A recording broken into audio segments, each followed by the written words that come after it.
बिस्मिल्लाहिर्रहमानिर्रहीम। नाजरीन, कुछ दिन पहले अमेरिकी अवाम ने अपने सदर का इंतखाब किया है, जिसके बारे में मुख्तलिफ लोगों की मुख्तलिफ आरा है। कुछ कहते हैं कि ये पॉपुलिज़म और सोशल मीडिया की जीत है, कुछ कहते हैं नहीं, ये एक नया ट्रेंड सेट हो रहा है कि जो डीप स्टेट के अगेंस्ट बात करेगा वो जीतेगा। यही वो बात थी कि जो कि डोनाल्ड ट्रंप के जो कि हमायती हैं वो भी ये बात कहते हैं कि हमने डीप स्टेट को शिकस्त दी है। अगर हम डोनाल्ड ट्रंप को भी देखें तो उनकी भी बात यही हमें हर वक्त नज़र आती है। वो ये कहते हैं कि जनाब हमने ये एक पॉपुलिज्म या हमने जो है डीप स्टेट को शिकस्त दी है। अगर हम इसको दूसरी तरफ से देखना चाहें तो हमें इन चीज़ों में कुछ तो सदाकत नज़र आएगी, मगर कुछ में सदाकत नज़र नहीं आएगी।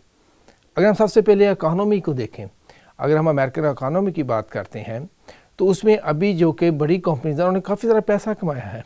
अभी इसके डोनाल्ड ट्रंप जब जो प्रेसिडेंट बाइडेन जो थे ये प्रेसिडेंट थे तो उसके उन्होंने कोविड-19 आने के बाद $5 ट्रिलियन को प्रिंट किया, और उसमें जो मेजर चंक है वो उन्होंने अपनी कंपनीज़ को भी दिया और उन्होंने कुछ लोगों पे भी खर्च किया जो कि उनके रिलीफ पे खर्च हुआ। इस तरह अगर हम दूसरी तरफ देखें तो जो कि अमेरिका ने जबकि प्रेसिडेंट बाइडेन के दौर में ही इंटरेस्ट रेट को बढ़ा दिया, इसको ऐसे पूरी दुनिया से जो पैसा खींचा अमेरिकन मार्केट में चला गया, जो हमें उसकी जान के कुछ मार्केट में हमें क्या तेज़ी नज़र आई। मगर हम जब डीप डाउन एनालिसिस करते हैं तो हमें नज़र आता है कि अमेरिकी माशरे में अभी पावर गुर्बत भी बढ़ना शुरू हुई है और इनमें इनक्वालिटी भी बढ़ी है। अगर हम 4-5 सालों की ही बात कर लें तो इसमें हमें गुर्बत और इनक्वालिटी दोनों को बढ़ते हुए नज़र आएगी। और हमें जो कि एनालिस्ट हैं जो कि इसको देखते हैं वो यही कह रहे हैं कि ना ये जो इकानमी है इसने भी एक बड़ा इम्पोर्टेंट रोल प्ले किया है प्रेसिडेंट डोनाल्ड ट्रंप के इलेक्शन कैंपेन में।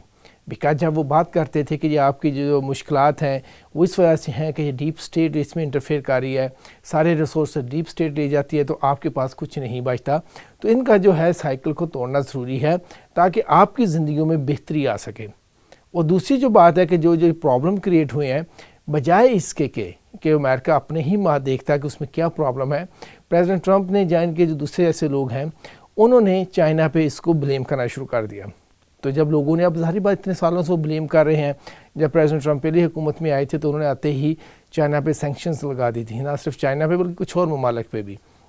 तो वो समझ रहे हैं कि जनाब चाइना की वजह से हमारे प्रॉब्लम हो रहे हैं। हालांकि अगर इसको डीप डाउन एनालिसिस किया जाए तो हमें नज़र आता है जब चाइनीज़ प्रोडक्ट पे उधर से बैन लगा या सैंक्शंस हुई या टैरिफ बढ़े तो जो कि उनकी लोकल मार्केट है, जो अमेरिका की जो उनकी कंजम्पशन मार्केट है, उसमें चीज़ों की कीमतें बढ़ना शुरू हो गई, क्योंकि बहुत सारी जो मैन्युफैक्चर्ड गुड थी जो कि अफोर्डेबल गुड्स थी कि वो चाइना से आ रही थी, जब उन पे टैरिफ बढ़े तो वो उनकी जो प्राइसेस भी बढ़ना शुरू हो गई, जिसकी वजह से अमेरिकन लोगों को ज़्यादा पैसा पे करना पड़ा। अब अगर हम ये दो चीज़ें देखें, तीसरे हम देखें जो इसमें यानी कि डेमोक्रेसी है, चाहे जो अमेरिकन डेमोक्रेसी है, ये इसमें भी बहुत सारे प्रॉब्लम अभी नज़र आना शुरू हो गए हैं। जिसमें सबसे बड़ा मसला तो ये है कि इसमें पैसे का इस्तेमाल बहुत ज़्यादा है।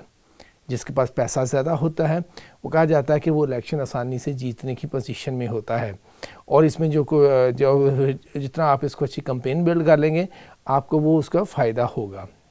मगर हमें यहाँ एक इंटरेस्टिंग चीज़ आपको बताऊँ कि जो कि अमेरिकन डेमोक्रेसी जिसको अभी वो पूरी दुनिया में सेल करते हैं कि ये हमारी वैल्यूज़ हैं डेमोक्रेसी की, हमारा एक सिस्टम है।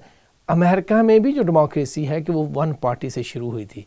जो उनके पहले सदर थे जॉर्ज वाशिंगटन, वो भी ये चाहते कि एक ही पार्टी रहे, क्योंकि वो समझते हैं कि अगर हम मुख्तलिफ पार्टियाँ बनना शुरू हो गई तो लोगों की जो लॉयल्टी है वो पार्टी से ज़्यादा हो जाएगी, मुल्क से कम होती जाएगी। और उसमें ये भी हो सकता है कुछ जो कि एम्बिशियस लोग हैं कि वो इस सिस्टम को एक्सप्लॉइट करते हुए अपने जाने के मकासद में कामयाब हो जाए, पावर गेन कर लें। अब तो ये चीज़ें होंगी जो हमें मुख्तलिफ नज़र आती हैं कि इकानमी का इसमें हिस्सा है, इसमें बेजा जो कि ट्रेड वार शुरू की हुई हैं अमेरिका ने उसका हिस्सा है, और इसकी डेमोक्रेसी के फंडामेंटल फ्लाज है। मगर प्रेसिडेंट ट्रंप ने जो बात की है कि डीप स्टेट को हमने शिकस्त दी है, यहाँ एक सवाल उठता है। जब डीप स्टेट बात कही जाती है तो अमेरिकन कंटेक्स्ट में ये इंडस्ट्रियल मिलिट्री कम्प्लेक्स होता है कि जाने कि जिसमें मिलिट्री भी इन्वॉल्व है और ये इंडस्ट्री जो उनकी बिजनेस कम्युनिटी है ये दोनों मिल के चलाते हैं।